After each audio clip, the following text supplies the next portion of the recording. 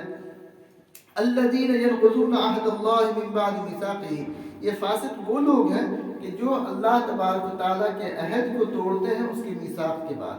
اللہ تبارک دو لفظ استعمال کیا، ایک تو لفظ استعمال کیا گیا عہد کا لفظ استعمال کیا گیا ہے، اور ایک لفظ میثاق کا لفظ استعمال کیا گیا ہے۔ میثاق بولتے ہیں کہ ایسے وعدے کو ایسی چیز کو کہ جس کو ہم پختہ طور پر پہلے کر چکے ہیں، پہلے ہم کر چکے ہیں اور اس کے بعد پھر اب عہد کر رہے ہیں کہ ہم اس کے اوپر عمل کریں گے، تو جو ہم کر چکے ہیں اس کو میثاق بولتے ہیں۔ تو ہمارا میثاق یعنی جتنے بھی لوگ ہیں، چاہے وہ ایمان والے ہوں چاہے کافر ہوں غیر ایمان والے ہوں، سب لوگوں نے اللہ تبارک و تعالیٰ کے یہاں الست بربکم عالم ارواح کے سب لوگوں نے اللہ تبارک و تعالیٰ یہ میثاق کر رکھا تھا کہ ہم آپ کو اپنا رب مانیں گے۔ وَإِذْ أَخَذَ رَبُّكَ مِن بَنِي آدَمَ مِن ظُهُورِهِمْ ذُرِّيَّتَهُمْ وَأَشْهَدَهُمْ عَلَىٰ أَنفُسِهِمْ أَلَسْتُ بِرَبِّكُمْ، تو اس وقت ساری ارواح نے کہا تھا قَالُوا بَلَىٰ شَهِدْنَا عَلَىٰ أَنفُسِنَا، نہیں کیوں، ہم گواہی دیتے ہیں اپنے آپ کے اوپر کہ ہم آپ کو اپنا رب مانتے ہیں۔ تو وہ میثاق تھا، اسی میثاق کو اب یہ لوگ کیا کر رہے تھے، توڑ رہے تھے۔ اسی کا تذکرہ فرمایا کہ الذین، یہ جو لوگ ہیں اپنی میثاق کو جو کیا ہے ازل کے اندر یہ لوگ کر چکے ہیں، لے چکے ہیں، اس کو یہ لوگ ایک طریقے سے اللہ تبارک و تعالیٰ کو نہیں مان کے اس کا نقض کر رہے ہیں، اس کو توڑ رہے ہیں۔ الذین ینقضون عہد اللہ من بعد میثاقہ، یہ فاسق وہ لوگ ہیں جو اللہ کے عہد کو میثاق لے لینے کے بعد پختہ ارادہ پختہ عہد میثاق لے لینے کے بعد توڑتے ہیں۔ وَيَقْطَعُونَ مَا أَمَرَ اللَّهُ بِهِ أَن يُوصَلَ وَيُفْسِدُونَ فِي الْأَرْضِ، اور اللہ تبارک و تعالیٰ کے حکم کو ہمیشہ توڑتے رہتے ہیں، ہمیشہ توڑتے رہتے ہیں، اللہ کا جو بھی حکم ہو اس کے خلاف کرتے رہتے ہیں۔ اس کے اندر وہ بھی چیز آ گئی کہ اگر کوئی آدمی قطع تعلق اگر کرتا ہے، قطع تعلق اس لیے کہ اللہ کے رسول صلی اللہ علیہ وسلم نے صلہ رحمی کا حکم دیا ہے، صلہ رحمی کا حکم دیا ہے، اگر صلہ رحمی کے بجائے کوئی شخص اگر قطع تعلق کر رہا ہے گویا کہ وہ بھی گویا کہ اسی میں داخل ہے۔ اسی طریقے سے اللہ تبارک و تعالیٰ کی بہت سارے احکام ہیں، بہت سارے احکام میں سب سے بڑا حکم جو یہی ہے کہ اللہ تبارک و تعالیٰ کے ایک مانو، اس کو اپنا رب تسلیم کرو، اس کو گویا کہ ایک طریقے سے قطع کر رہا ہے، اس حکم کو پامال کر رہا ہے۔ وَيَقْطَعُونَ مَا أَمَرَ اللَّهُ بِهِ أَن يُوصَلَ، اور اس چیزوں کو توڑتے ہیں کہ جس کا اللہ تبارک و تعالیٰ نے جس چیز سے ملنے کا لانے کا حکم دیا ہے۔ وَيُفْسِدُونَ فِي الْأَرْضِ، اور زمین میں فساد مچاتے رہتے ہیں، زمین میں فساد مچاتے رہتے ہیں۔ خود ایمان نہیں لائے، ایمان نہیں لانے کے باوجود کیا کر رہے ہیں کہ جو لوگ ایمان کے قریب ہونے کے ہیں ان لوگوں کو برگلاتے ہیں، یا جو لوگ ایمان لے آئے ان کو اپنا مد مقابل سمجھتے ہیں، ان کو اپنا دشمن گردانتے ہیں، اور پھر فتنہ و فساد اور مختلف طرح کی خون ریزیاں، لڑائی جھگڑے سب کچھ کرتے رہتے ہیں۔ تو یہ سارے کے سارے لوگ جو ہوں گے اللہ تبارک و تعالیٰ کے فاسقین کی فہرست میں ہوں گے، یہ سارے کے سارے لوگ گمراہی کے راستے پہ ہیں۔ اولئک هم الخاسرون، اس لیے اللہ تبارک و تعالیٰ نے فرمایا کہ ایسے لوگوں کا انجام کیا ہے، سوائے نقصان کے اور کچھ نہیں ہے۔ یہ لوگ بہت ہی خسارے والے ہوں گے، نقصان والے ہوں گے، آخرت کے اندر ان کے لیے کوئی فائدہ نہیں ہوگا، بلکہ ہو سکتا ہے کہ یہ نقصان دنیاوی اعتبار سے بھی ان کو ہو، لیکن اگر کسی حکمت کی وجہ سے دنیا کے اندر ان کو کوئی نقصان نہیں ہو سکا، دنیا کے اندر یہ اچھے عہدے پہ رہے، اچھے پوسٹ پہ رہے، بہت ان کے لیے ساری سہولتیں رہی، لیکن آخرت کے اندر یہ چیزیں بہرحال میسر ان کو نہیں ہو سکتی ہیں۔ آگے اللہ تبارک و تعالیٰ نے استعجاب والے انداز میں فرمایا کہ دیکھیے ساری چیزیں ہیں موجود، اللہ تبارک و تعالیٰ کی ساری نعمتیں ہیں، نعمتوں کی طرف اشارہ بھی فرمایا کہ انسان خود اپنی تخلیق کے اوپر غور کر لے کہ ایک وقت تھا کہ وہ کیا تھا کہ بے جان چیز تھا، وہ بے جان چیز تھا، اس کا کوئی وجود ہی نہیں تھا، وہ عدم میں تھا۔ اللہ تبارک و تعالیٰ نے اس کو وجود بخشا اپنے فضل سے۔ اللہ تبارک و تعالیٰ نے، تو اللہ تبارک و تعالیٰ کی ساری نعمتیں کہ اللہ تبارک و تعالیٰ نے اپنے فضل سے اس کو زندہ فرمایا، اور پھر وہی جو ہے وہی اللہ تبارک و تعالیٰ موت بھی دے گا۔ یہ موت کو بھی اللہ تبارک و تعالیٰ نے یہاں پہ نعمت قرار دیا ہے، اس لیے کہ آخرت کی جتنی بھی سہولتیں ہیں وہ اس کے لیے پہلی منزل جو ہے یہ موت ہی ہے، موت کے بعد ہی ساری آخرت کی سہولتیں ہوں گی۔ اس وجہ سے اس کو بھی اللہ تبارک و تعالیٰ نے یہاں پہ